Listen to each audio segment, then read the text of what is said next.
again, welcome everybody. Another episode of Minnesota Swim and Vibecast. I'm your host, Mark Seguin, and I am joined by a special guest today, someone who's going to be working closely with Minnesota Swim and Vibe on a very special subject, Mr. Josh Johnston. Welcome, Josh. Hi, thanks for having me. So Josh swam, and I'll let him go into his detail. He swam in high school at what is now West Tonka, but was Mound West Tonka back then. And he also swam at the University of Minnesota, and he still is an assistant coach with some high school programs. So start off, give us a little run through about your swimming bio, Josh. Yes. I had a very non-traditional swimming journey. I didn't start swimming. I moved here in 2014. I didn't start swimming until I was 14. Wow. So I was starting, I started in high school. I did 8th grade through senior year with Orono Mound West Tonka. It was a co-op at the time. Sure. And from about 8th grade to 10th grade, I just did 3 months of the year high school season. No club, nothing like that. Which is fine. And it worked for me. Yeah. Once I was able to drive, then my parents released me to do year rounds. And so I joined Minnesota Flyers, which is a club that Scott Trips runs. For those of you who are plugged into the swimming world, you probably know Scott. And I did 2 years of year-round swimming, junior, senior year, and I progressed very quickly in a very short time.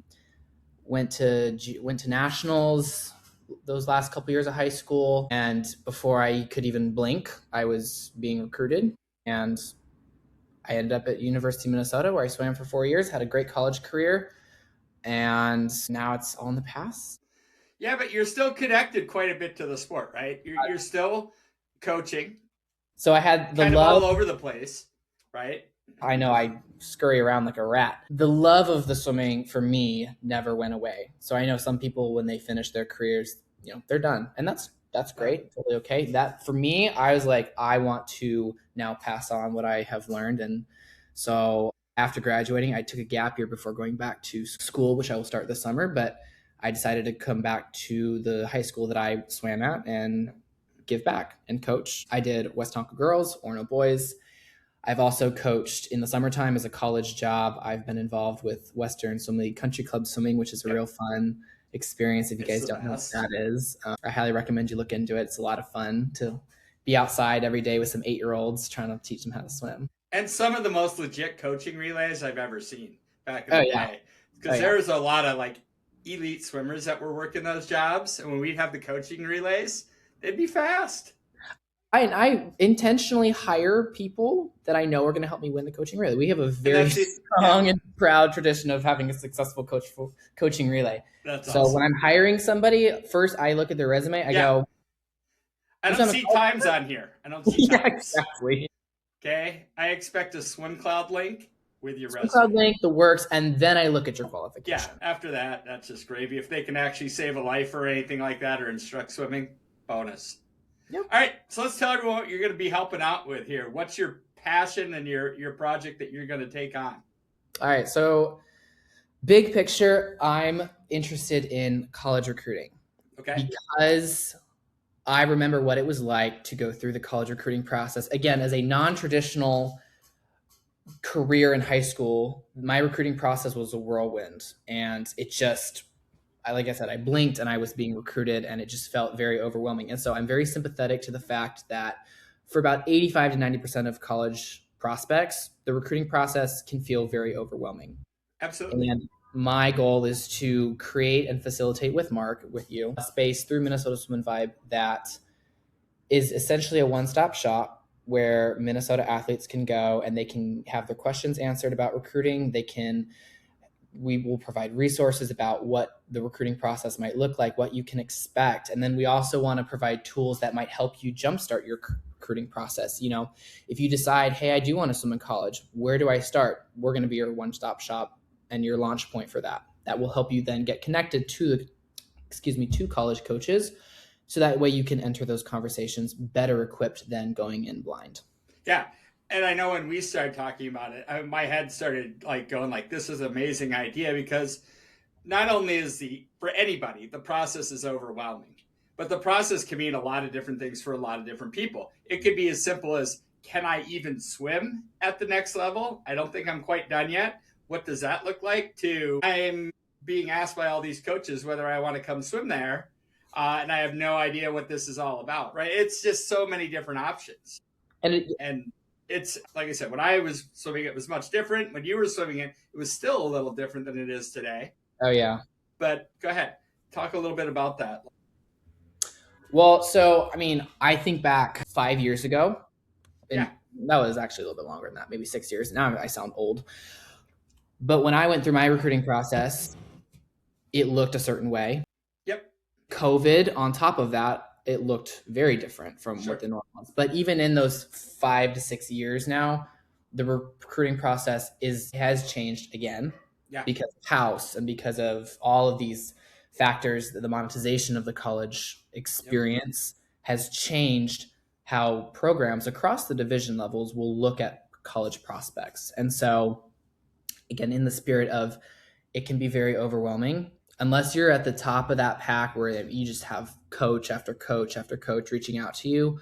Okay, you might not need to do a lot of work, but that's not most athletes. But you need to make the right decision, and you need to understand the process. Even if everybody wants you, it's still a daunting process.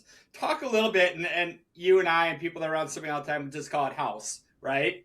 But what does house mean? What is that big piece of legislation? What did it change? So I will say this before I say anything, is I'm not an expert. Like, I've done preliminary research, but take everything I say with a grain of salt and please fact check me. But my understanding of it was several years ago, the Supreme Court ruled that athletes in college could monetize their name, image, and likeness. That was the Supreme Court ruling. That's the big piece of it. Yep. When that happened, then Grant House, who was a former swimmer for the University of Arizona State University, filed a lawsuit.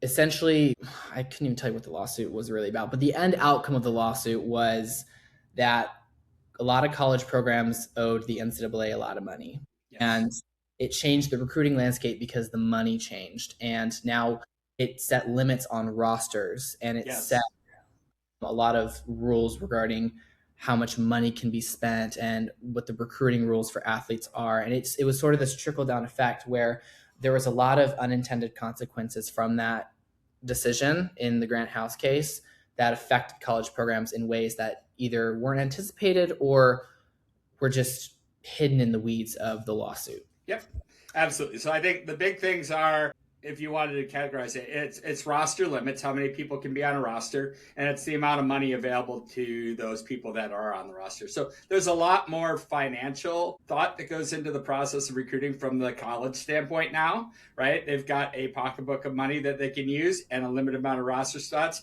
and they are much more deliberate, I think, on how they make their selections.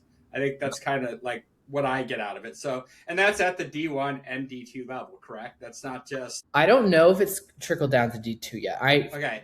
It's at the D1 level for sure. Whether or not it's impacted D2 yet, I actually don't know. Yeah, and for what we do know is D3 can't offer athletic scholarships, so that's not impacted. Right. If it has not affected the D2 level yet, I wouldn't be surprised if that...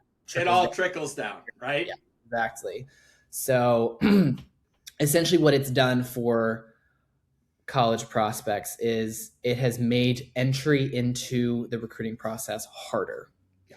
To get your foot in the door is now more difficult than it would have been 4 or 5 years ago because the standards and the investment that a coach has to put into an athlete, it's a higher risk investment now because of these new changes. So when an athlete is looking at a school and a coach is looking at an athlete, that coach is looking at that athlete and evaluating them on the risk of an investment that they're going to be to the program financially. And because of that, the standard of recruiting is now higher. You have to be better and be more or have more potential in the eyes of a coach to even get your foot in the door. Once your foot in the door, or once your foot is in the door, we can talk about that later on. That's probably a lot of different resources that will help. Barrier of entry is now higher. Absolutely. And I know we've talked that there's kind of, and we were talking with Zach Mertens at the U, kind of like two different viewpoints of it. There's the Power 4 conference viewpoint of D1, and then there's kind of the rest of D1. And those are two different levels right there. Is that correct? Did I understand, Zach? Oh, yeah, 100%. And I think people get really caught up in the definition of a division, right? Yeah, People I get want to go D1. I got to they get go very D1, enamored D1, with D1, D1. Division One title or something along those lines. Yep. And the lines between Division Two, Division One, even the lines within the Division One circle of schools, very, very blurred. It is Yeah. not like cut and dry. It is. There's a lot of gray area. There's a lot of overlap that people, I think, miss out on, and it's a big misconception in the world of college recruiting if you are a prospective athlete. Right. Like it doesn't go like the best D1 school all the way down to the worst D1 school. And then below that is the top D2 school. And then it goes all the way down. Then the top D3 school is just below the worst D2. Outside of, let's say, probably the top 20 or 30 D1 programs, the rest of the D1, the top probably quarter of D2, and the top, I don't know, 15% of D3 all mixed together, right? It's all roughly the same competitive level. Yeah. But people don't understand that. And I don't say that in a way that is, why would you understand that? I didn't understand that when I went through. No, a lot of people don't. Right? It's just a lack of information. It's just a misunderstanding that exists. And so one of the things that we want to do is open that up for discussion and like show people who are interested in swimming in college, here's what the reality actually is. Yeah. You might hear one thing on the pool deck, or you might hear one thing in practice about what your teammate is saying because he's getting recruited. Yep. But chances are a lot of the things that you hear from your peers or just that you might understand going into the process could be not 100% accurate. And I think a lot of times kids overvalue the stigma that goes with a division. Like if I go D1, I must be great. Right? Yeah. And you can say it for a while, but in probably about 6 months after you make that decision to start going to school, nobody freaking cares. Nobody cares. And also, if you put your identity, this is a whole other topic. But yeah, but no, I want to hear this because this is a very, very valid point and something I'm passionate about. I know where you're going. A prospective student athlete, like I was, yep. I did it. And you put your identity and worth in the level of swimming that you're able to achieve. If you put your stock as a person, your worth and value in who you are into what you're able to do physically and what your body is able to perform, whether that takes you to Division 1 level or Division 3 level, if that is where you are deriving your sense of worth and personhood, you will never be fulfilled. No. And when you get to that goal, like let's say you go Division 1 and you get there, like Mark said, like you said, it might take 6 months. And then you realize nobody cares. Yeah. And then you start to feel like, well, did I only do this to fulfill this sense of need or purpose that I have misplaced in my physical and athletic performance? Yeah. We do that with the sport itself. When swimming becomes our only identity, and then swimming goes away at some point, because it will, at least in most capacities. If that's all you had, you end up feeling pretty empty that when it's gone, if that was your identity. I mean, we could go on and on about that, but you're spot on with the division thing is like, if that's what you need to feel like you've got worth, you're going to have bigger problems down the road. You're going to have bigger problems, and you're also probably going to miss out on a lot of cool opportunities. Yeah. And schools that you might not even give a chance, you might not even look at because you've already ruled them not a possibility. If you've narrowed your focus to this select number of schools or these select type of schools without considering what else might be out there, you could be missing a fantastic opportunity. And again, like I said, if you get to that place, you get to that program that you thought you wanted, and you have misprioritized why you're really there, everything else is going to be very hollow very quickly. And it's probably not going to be a very fun experience for you. I knew people who struggled with that. I personally also struggled with it. I ended up having a very awesome college career. I loved looking back at what I was able to do. But it took a lot of very intentional thought and grounding while I was in college to make sure that I wasn't placing my worth and identity in what I was performing and how I was able to perform, because there's always going to be someone better than you. Yeah, and for you, that's someone who's really, really good and probably in the same lane that you were pretty much every practice, right? You swam with Max, right? Right, yeah. I swam with Max. Like, here I am. I'm like, oh, wow, I went D1. Like, I'm a freshman. I progressed really fast. I guess I blinked and I'm suddenly here. And then I look in the lane next to me and there's a 4 or 5 time NCAA champion in my events. And I'm like, and so I'm never going to be on a relay. Correct. in that sense, because he's faster, Yeah. and that's okay. But you have to realize that when you make those decisions, Yeah. that just make sure your priorities are grounded, I think is Yeah. the word. And just knowing you through the high school experience, you're a ground enough person where you were okay with that, right? Your college experience wasn't ruined because you didn't get to swim on the A relay. No, it was not ruined, but it very easily could have been. Again, I'm a person, like, I'm wired where I struggled with that. Like, I had to actively ground myself, and I had to actively remind myself that, this is not what my priority is. My priority is this instead of my physical performance. Yes, it's important to perform and to give my best 100% in practice and in meets. Like, that's not what I'm talking about. But I understood when I went to Minnesota that I wasn't going to be their star athlete, their star A finalist at conference, right? And I came to terms with that, but it was an active process, right? I had to constantly do that through all 4 years, and I got better at it as I got older and matured, right? And that's normal, but it can be easy to get lost in all of that if you're not careful. Absolutely. It's amazing when you hear kids go through that. You're not a kid anymore.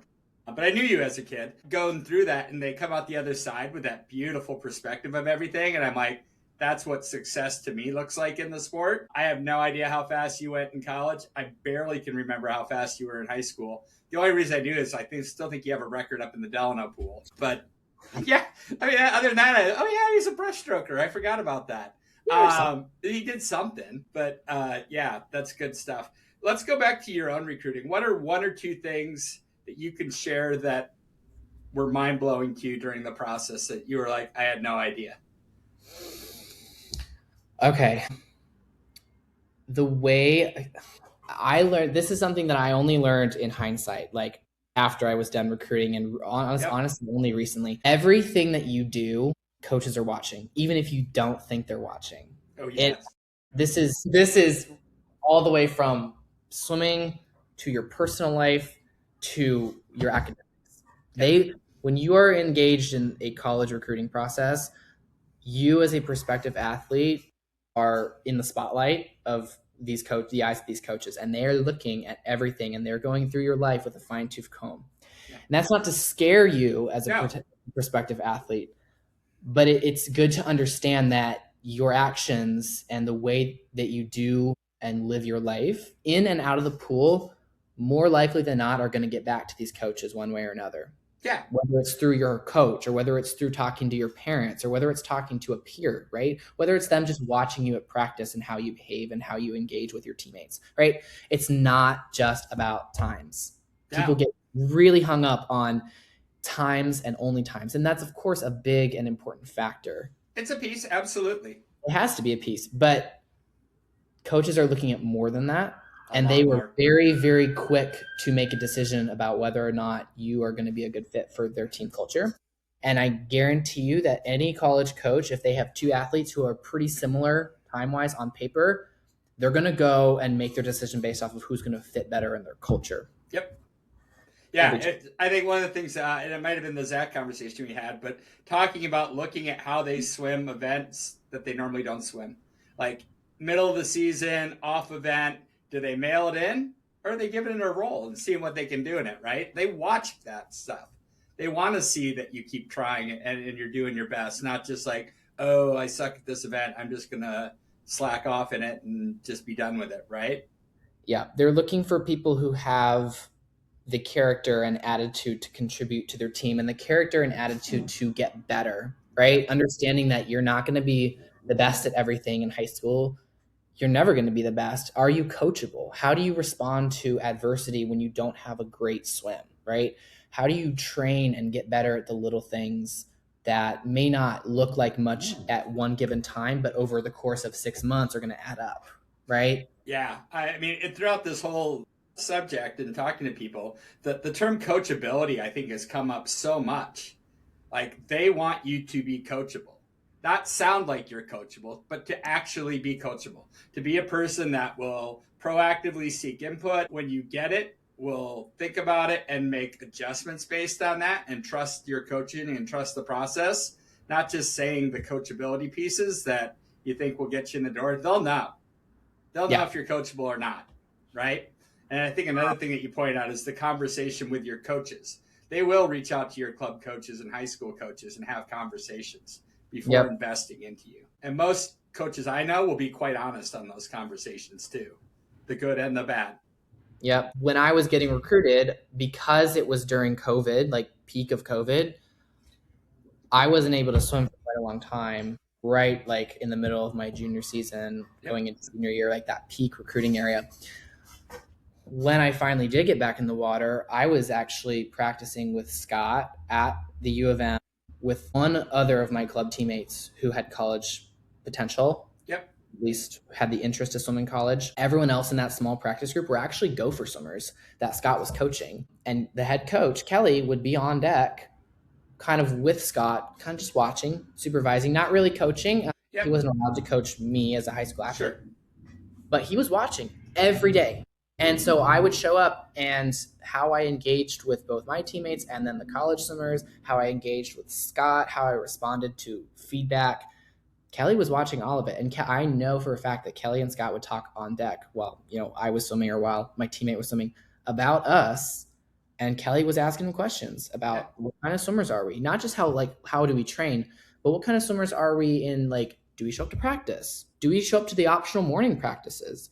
Do we do lots of meets, or we do only the meets that we think are important, like the big championship speedo meets, right? Yep. Those things matter. And it gives Kelly or any head coach a perspective on who this person is that they might want to invite to their program. Excellent. Yeah, you had quite the experience going through COVID and recruiting. It was wild. Same time. I mean, we all went through a lot during those years, but I can't imagine going through the recruiting process at that time. Yeah, my junior year was, I didn't really get fast till my junior year, and then I had the state meet my junior year, high school state meet. Had some decently fast breakout swims. Yep. Week later, swam club state, went even faster, and also got to swim some non-high school events like two breast and things like that, where I excelled as well. And then suddenly I was like, oh, wait, I could do this in college. And people were starting to ask me. I'm like, I haven't thought about it. Well, and then we went down a week after that club state meet. We went down to Wisconsin and Milwaukee for a speedo sectional meet. And we were about 6 hours into that 7-hour drive when that meet canceled for COVID. And then I didn't touch water again until July. Yeah. Yeah. And then I think, like, whoa. And again, my memory's foggy, but didn't you have to deal with something at state your senior year, high school?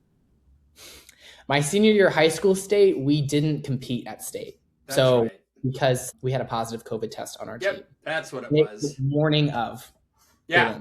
Yeah. So that was. And you weren't alone. There were that sections in state meet that year, both boys and girls. Yeah. Now, boys was the weird one. Then girls was also a little weird. But there was a lot of those where where's so-and-so? Oh, they tested positive. Yeah. Right. So I was going in, I essentially spent my entire junior and senior year recruiting process with times from one short course meet. Yeah. By the time I swam a long course championship meet again, after my senior year of high school, before college, I was already committed. That's awesome. Wild. Let's share a little bit what kids out there can expect on some of the things you're going to focus on. And we're in the early phases here of just talking through this and what this could look like, but some potential ideas you have on how you can serve the kids of the state and help them with the recruiting process. I've broken down my idea into kind of two phases or two different tracks. One is an information track and one is like a student athlete experience track. All right. The information track, what I envision for it would be either blog style or article style, editorial style posts or articles that we publish once a month, twice a month about the college recruiting process, both general information, frequently asked questions, all the general knowledge that you would need to be better equipped to engage with college coaches, as well as updates about current events, things that are happening, how the landscape might be changing, any updates from house, anything like in the now that could affect you going forward. So that would be like that informational side of things. That's always available, and it's just a resource for prospective student athletes. And then the other half of it, I envision a tool that a student athlete or a prospective student athlete can engage with that will aid them in their college recruiting process. And what we've kind of floated is like this match.com online dating style of resource where a prospective student athlete might go in and build a profile, a dating profile, so to speak, for college swimming, where they input what they want in a school. What are they looking for? All the way from the big picture things like geographic location, division, maybe, all the way down to like the really small things like roster size. What major are you looking at? What schools that might have the major you're looking for? So big, wide range of things. You build this profile.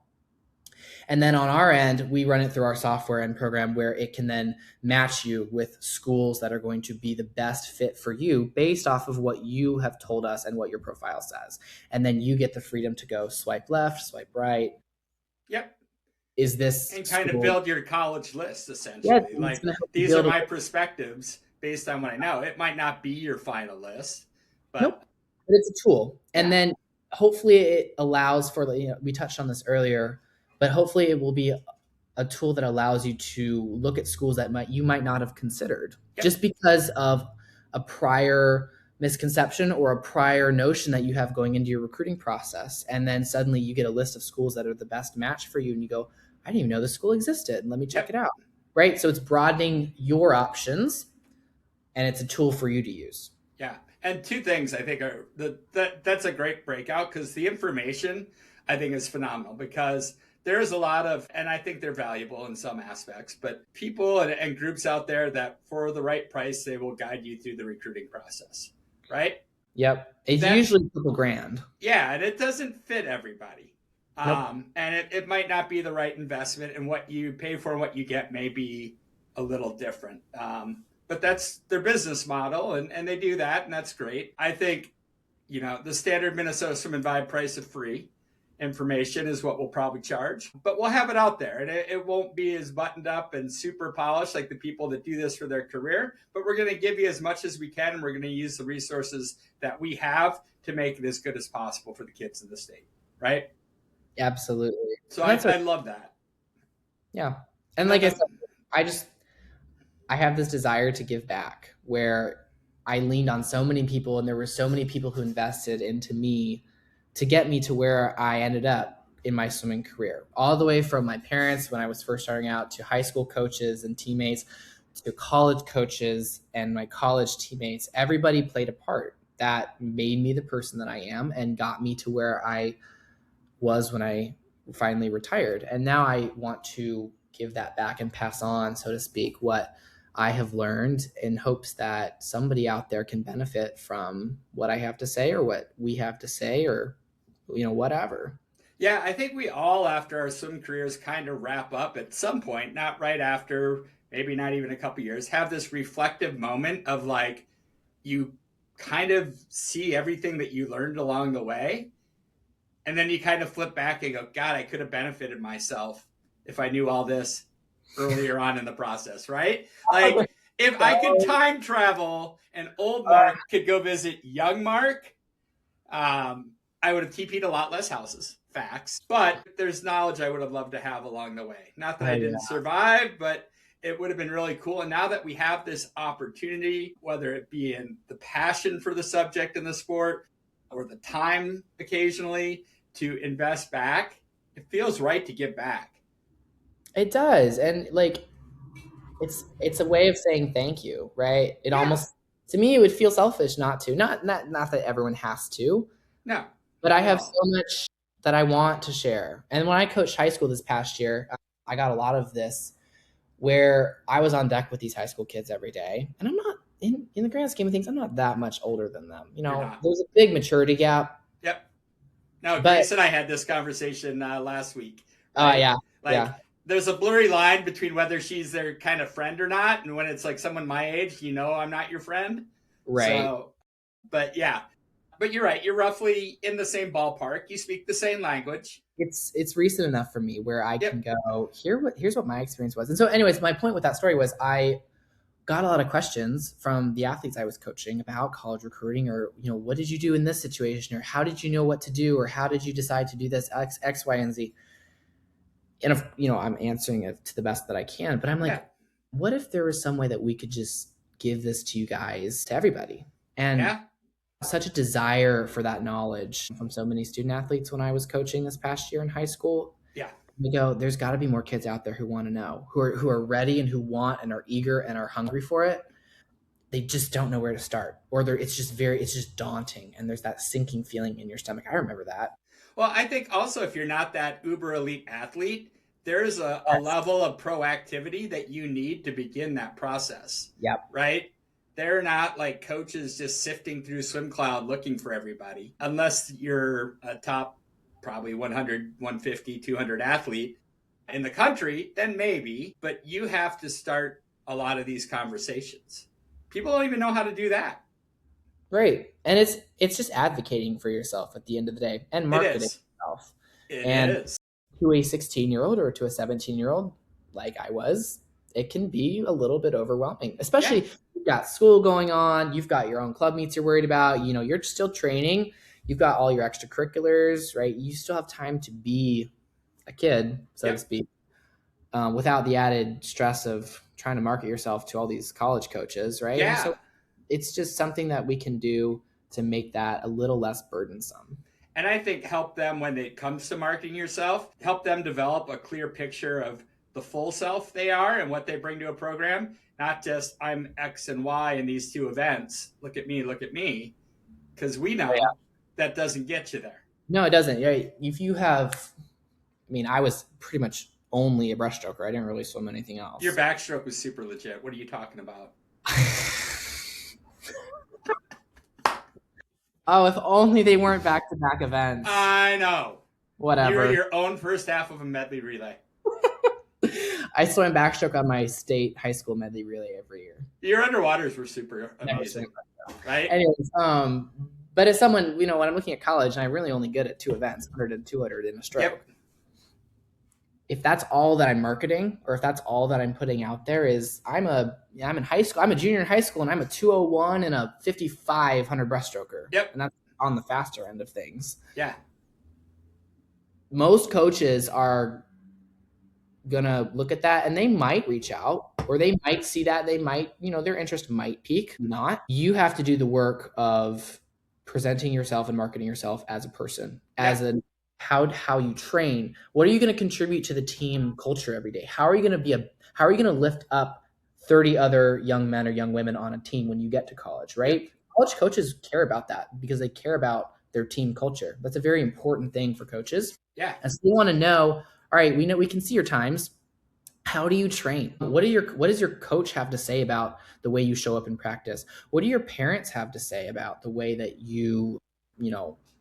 if you get lucky enough to have a home visit or something like that, how do you engage with your parents? They're looking at things like that. And so your job is to be on point in all of those areas to fill in what your times don't show about you.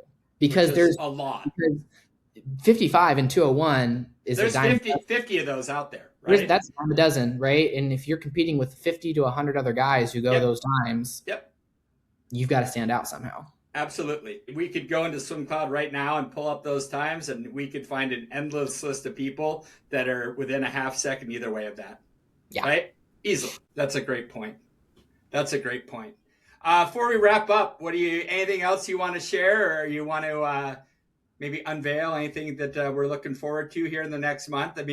I know when you and I talk, we're like, well, June 15th is kind of a big day.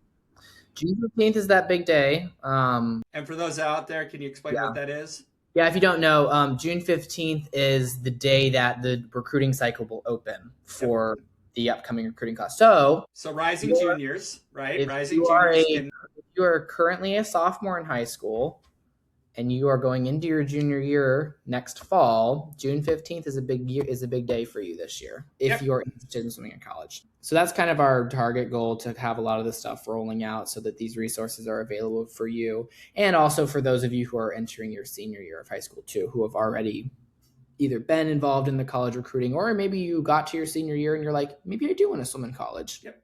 That's totally fine. And it is. And I think that's another great point, and we'll kind of share some of that information. You don't have to know everything right away. No. And by the way, you should probably start working on it, but either way, there's a place for you in the process where you can be successful. And again, there's so many there are so many student athletes out there in high school who their recruiting process may not start until midway through their junior year or maybe even their senior year, right? Just Yep. because that first wave of initial recruiting goes to the top 100, 200 athletes in the country. Yeah. There's a lot more athletes under that threshold out there. And patience is one, right? And persistence is the other, right? Yeah. If you don't hear back right away, or if you don't get the response you want right away, keep at it. Yeah. And then follow, like, be not annoying, but like, no, there's a sweet spot. There is a sweet spot for sure of being persistent. Don't be annoying. Persistent, non-existent, over the top, right? You gotta, and we can help kind of identify the ways to get the timing right on that, and the vehicles to communicate, and the ways to do it, and what to communicate, and how to say it. A lot of that goes into it. Yeah. Right? Yep.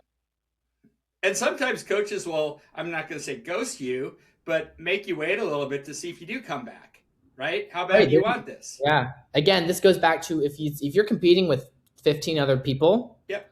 to get the attention of a college coach at a specific program, and you all you might be at all similar times or similar yep. skill level, and you're the one who's reaching out 2, 3, 4 times over the course of 6 months or less. That stands out compared to someone who reaches out once and then doesn't really follow up.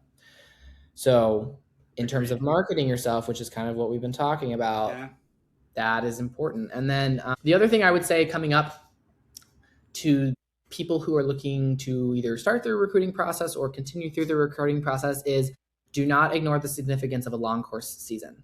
I think a lot of high school athletes don't put enough value into what they can do in the summertime. There's a big focus on short course swimming in the fall and winter into the March timeframe. A lot of people get to March and finish out their championship meet in March, and it's okay to take a break. Don't misunderstand what I'm saying. It's okay to take a break, but the importance of swimming a long course season if you want to swim in college and you want to be recruited, do not underestimate the importance of swimming a long course summer season.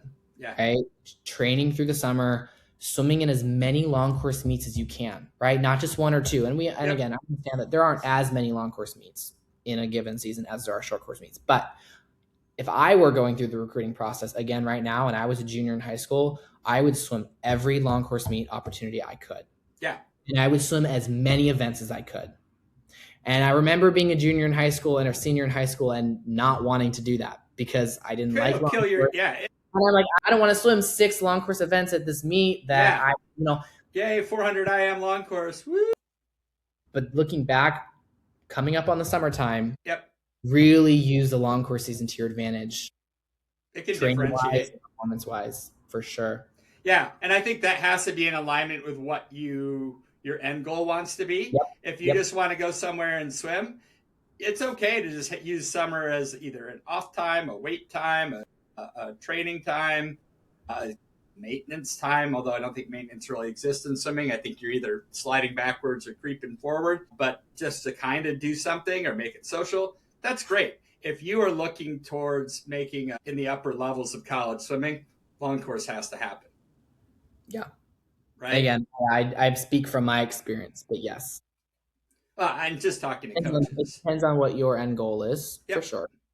And it's interesting because how much long course do you swim in college, right? I know. I remember we would have our midseason invite every year, and maybe I'm going to get in trouble for saying this, but probably, but that's okay. No, sue me. They'll sue me first, and then they'll come after you. Every year we would have our midseason invite in beginning of December, and it's very normal to have a midseason invite if you are in college. Every college has their midseason invite, and it's like a 4-day short course meet. Wednesday, Thursday, Friday, Saturday. And then we would always do a Sunday long course session. So you get to September and you're not swimming long course really. You might swim once or twice a week in the morning, but you're not eating long course. It's a short course season. You go all the way to December short course, and then they hit you with a long course time trial. Boom! After 4 days of short course, prelims, finals, 8 sessions, 7 sessions. It's the longest damn pool that exists at that time. Morale was low on both sides. I will say that. Well, they'll hit you with that on training trip too, right? Where you do long course, short course. Doing a lot of long course on training trip, but I don't know. I just think there's stuff in long course you can figure out about your stroke that you don't have the ability to do in short course. yeah, you don't have to think about all those turns underwaters. Not that those aren't important, right? But when you have like 50 meters of open water, you can feel the stroke, and you get into a rhythm, right? In short course, when you start to like get fast and whatever, if you're at a college level, you're not taking that many strokes per length in a short course pool.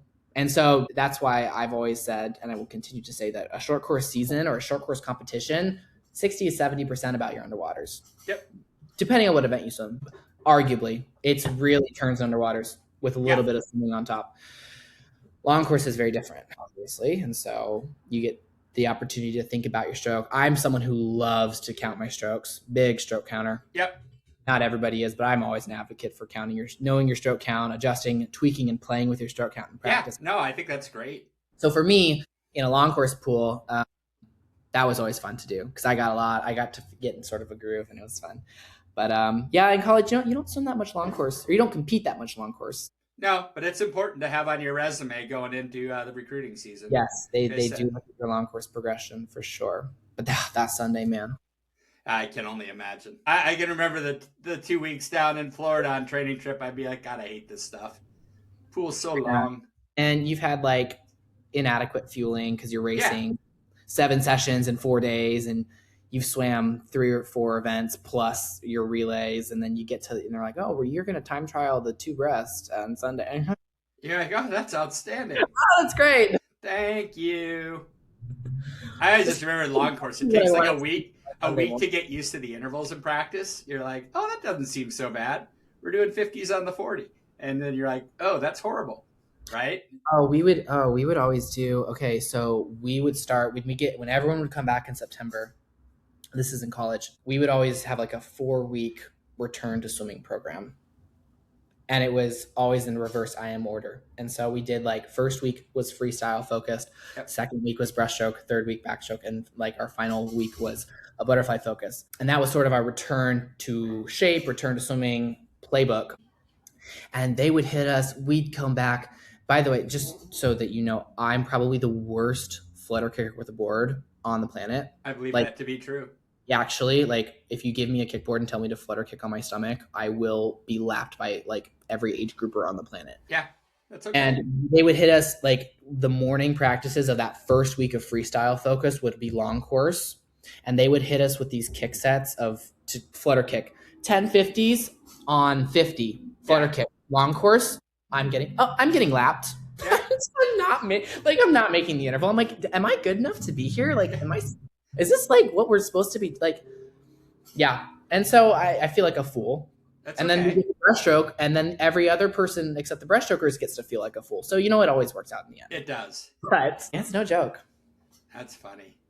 I know. Well, I'm excited to get this going and working out. Hopefully we'll have some stuff out there. Just talking, I'm like, we should just kind of open up for some questions and do another podcast where we can address some of the questions just the kids have out there in podcast format and get this thing rolling. Please have me back. I love to talk about myself and talk about swimming. Who doesn't? I mean, you're talking to the guy. Awesome. Well, thank you so much for today, Josh. We'll be back with a little bit more, and we'll start carving out a spot on Minnesota Swim and Vibe for all things helping kids recruiting. Yeah. Thanks, everyone. Subscribe to him. Subscribe, whatever. Don't subscribe or like to me because you can. You can. I don't think I have any channels. I just do Instagram. Not yet. Instagram, but that's following. If John Barnes can have a channel, you can have a channel. Well, like and subscribe to Mark. All right, that will work. All right, thanks, Josh. Thank you.